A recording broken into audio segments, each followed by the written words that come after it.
నేను తిరుగుతున్న నియోజకవర్గంలో ఒక అడ్వకేట్లుగా, ఒక జర్నలిస్ట్గా, మా దగ్గర ఎమ్మెల్యే అభివృద్ధి చేస్తూ ఉంటే ప్రశ్నించే అధికారము, ప్రెస్ మీట్ పెట్టే అధికారం మాకు లేదా?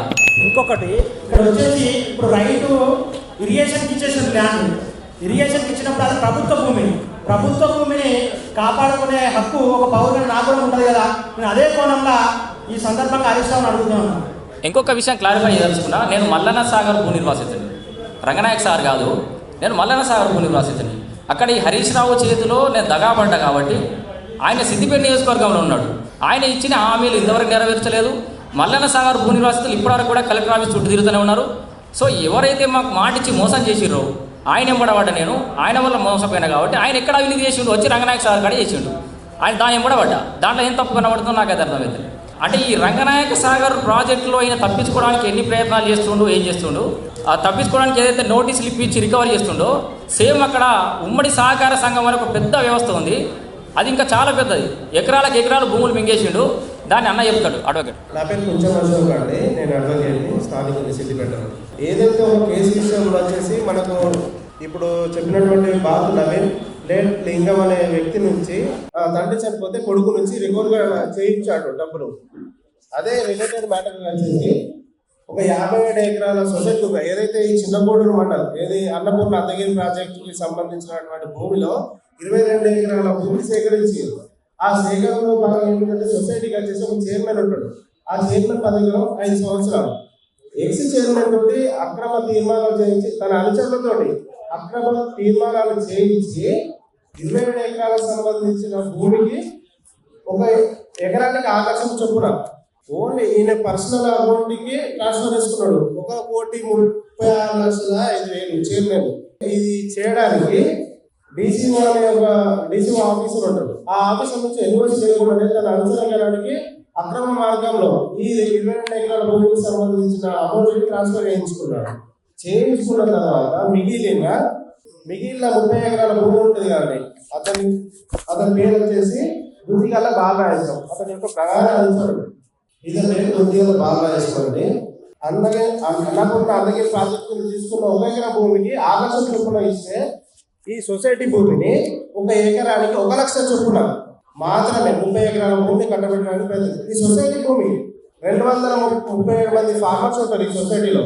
వీళ్ళ యొక్క యాక్సెప్టెన్స్ లేకుండానే ఇక్కడ ఉన్నటువంటి ప్రభుత్వ అధికారుల సహాయంతో ఇది వాళ్ళ పేరుని మార్చుకున్న తర్వాత హైకోర్టు ఒక ఆర్డర్ తోటి దాన్ని నిలిపివేయడం జరిగింది. అయినప్పటికీ కూడా వీళ్ళకి డబ్బులు ట్రాన్స్ఫర్ అయినాయి. ఏది మనకు అన్నపూర్ణ అద్దగిరి ప్రాజెక్ట్ నుంచి ఇల్లీగల్ జరిగిన ట్రాన్సాక్షన్ ని ఈ రోజు మరి బాతులింగం కొడుకు అయినటువంటి నవీన్ నుంచి రికవరీ చేయించారు. మరి ఈ రోజు ఈ చైర్మన్ అమౌంట్ వ్యక్తిగత అమౌంట్లోకి చేసిన అమౌంట్ ఇప్పటికి కూడా రికవర్ చేయకుండా ఏదైతే మనకు చైర్మన్ చనిపోయిందని ఇల్లీగల్ ఒకటి చూపెట్టారు మనకు. దీనిపైన వచ్చేసి మనకు ఒక ఎఫ్ఐఆర్ కూడా నమోదు చేయడం జరిగింది చిన్నగూడూరు పోలీస్ స్టేషన్లో 1,32 లక్షల రూపాయలకు సంబంధించి. సో అలా ఇది విషయం ఏంటంటే ఒక సొసైటీ విషయంలో జరిగితేనేమో అక్కడ రికవరీ చేయలేదు, చనిపోయిండు ఆ వ్యక్తి అని చెప్పేసి ఆ కేసే క్లోజ్ చేసారు. మరి రంగనాయక సాగర్ దగ్గర చనిపోయినా కూడా ఆ వ్యక్తి కొడుకుతోటి డీడీ గడిపించి రికవరీ చేయించారు. సో ఇక్కడ రికవరీ చేయించినట్టు అక్కడ కూడా చేయించచ్చు కదా అనేది అన్న ప్రశ్న. సో ఓవరాల్గా ఇది అంతగిరి అన్నపూర్ణమ్మ రిజర్వాయర్ సంబంధించి ఇక్కడ మీరు క్లియర్గా గమనిస్తే హరీష్ రావుకు సంబంధించి ఇటు మల్లన్న సాగర్ కానీ అటు రంగనాయక సాగర్ కానీ అంతగిరి రిజర్వాయర్ కానీ 3 ప్రాజెక్టులు మంచిగా కాసులో పంట పండించినాయి, అనేక రకాలుగా లబ్ధి పొందిరు. మేము ఇక్కడ ఒక్కటి క్లియర్ చెప్తున్నామన్నా, ఇంత అనామకులము చిన్న వ్యక్తులం ఆయన ముందట ఇంత పెద్ద కథున్నది. ఆయన నిజంగానే తప్పు చేయకపోతే భూ కబ్జా చేయలేదు అనుకుందాం, మా మీద పరువు నష్టం దావాలో ఇంకేదో కేసు లేవు. ముఖ్యమంత్రి మాట్లాడిన తర్వాతనే మొన్న బయటకు ఒక చిన్న విషయం మాట్లాడి కానీ ఆయన మీద ఆరోపణలు రావడం చాలా రోజులే. గతంలో మేము ఒక శాటిలైట్ ఛానల్లో కూడా కథనం వేయించినాం. సో ఆ రోజు కూడా బయటకు వచ్చినాం. ఇప్పటివరకు మా మీద ఎందుకు పరువు నష్టం దావా వేస్తలేవు, నేను తప్పు చేయలేని ఎందుకు ఖండిస్తలేవు, కోర్టు మెట్లు ఎక్కుతావా పోలీస్ స్టేషన్ మెట్లు ఎక్కుతావా, ఎక్కువ కేసులు మా మీద ప్రూవ్ చేసుకోరు. 1 గుంట కాదు మస్తు భూములు కబ్జా చేసినామని మేము ఆధారాలు చూపిస్తున్నాం. కబ్జా చేయలేదని ప్రూవ్ చేయడానికి ఎవరు వచ్చినా కూడా సిద్ధంగా ఉన్నాం. వాళ్ళ 10 ఏళ్ళ విధ్వంసం గురించి చెప్పాలంటే 100 ఏళ్ళైనా సరిపోదు. ఈ 1 గంట అసలు చాలా తక్కువ. మేము రికవరీ చేయాలి అంటే ఆయన ఏదైతే కబ్జా చేసిండో అది తిరిగి ఇరిగేషన్ వాళ్ళకు చెందాలి. ఒకటి రంగనాయక సాగర్లో వెనకాల సూడాకు తీసుకోగా ఈయన కొంత తీసుకోగా ఇంకొంత మిగులు భూమి ఉందన్న, అంటే ఫస్ట్ ప్రాజెక్ట్ కోసం సేకరించిన భూమి. ఆ భూమిని ఆయన అనుచరులు కొంతమంది కొనుక్కోవడానికి రైతులకు ఇచ్చారు. అట్లనే అక్కడ సూడా కానీ ఏదైతే మిగతా అథారిటీస్కి ఇచ్చారో ఆ భూమిని రికవరీ చేసి ప్రాజెక్టులో పోతలేదని మిగిలిన భూమి ఏదో ఉందో అది వాళ్ళ తిరిగి ఆ రైతులకు అప్పచెప్పాలి. ప్రాజెక్టు కోసం వాడుకోకపోతే తిరిగి ఇవ్వాలని చెప్పి అడుగుతున్నారు. అయితే బయట కాకపోవడానికి కారణం చెప్తాను, సిద్దిపేట అనేది ఒక ప్రత్యేక రాష్ట్రం, బీఆర్ఎస్ పరిపాలన నడుస్తుంది. రైతులు తర్వాత కూడా రాకపోవచ్చు. మీరు అన్నట్టుగా ఎవరు వస్తలేరు, వీళ్ళే కావాలని ఆరోపణలు ఇస్తూ వీళ్ళని ఇబ్బంది పెట్టిరని కాదు. మమ్మల్ని ఇబ్బంది పెట్టిరని ఆరోపణలు చేస్తే ఆధారాలు అనేది తప్పు కాదు కదా. సరే, హరీష్ అన్నని అరెస్ట్ చేస్తారా, అది అయ్యేది ఉందా, అంత సినిమా లేదు, లేకపోవచ్చు. ఆయన జైలు పోడు కావచ్చు, కాంగ్రెస్ చిత్తశుద్ధి ఉండొచ్చు, లేకపోవచ్చు. వాళ్ళు ఏమైనా చర్యలు తీసుకోకపోవచ్చు. అవన్నీ జరుగుతాయో జరగవు. కానీ ఆక్రమణలు అయితే జరిగినాయి, ఆధారాలు ఉన్నాయి.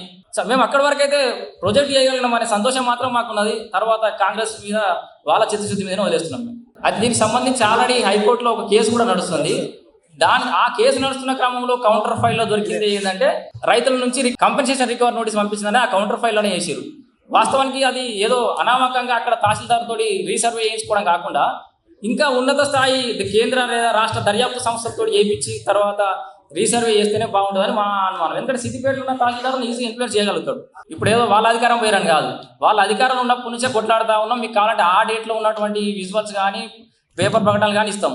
మా దగ్గర గిన్ని మైకులు వస్తాయి, తెల్లారి ఒక వార్తలో 2 వార్తలు వస్తాయి జనరల్గా. ఇప్పుడు ఈడ కూడా అన్నింటిలో వస్తాయని నాకు నమ్మకం ఏం లేదు. కానీ సంతోషం, ఇప్పుడన్నా కొంచెం భయపడకుండా రాస్తురు. కానీ సో వస్తే సంతోషం. మేము ఇక్కడ దాకా రావడానికి నీళ్ళు పట్టింది, పోతాం, అక్కడ దాకా కూడా పోతాం. మా శక్తి, ఆర్థిక స్తోమత కూడా కావాలి. మీకు తెలుసా, ఇప్పటికి అందరం మేము ఆర్థికంగా, మానసికంగా అన్ని రకాలుగా చిక్కిపోయి ఉన్న వాళ్ళమే.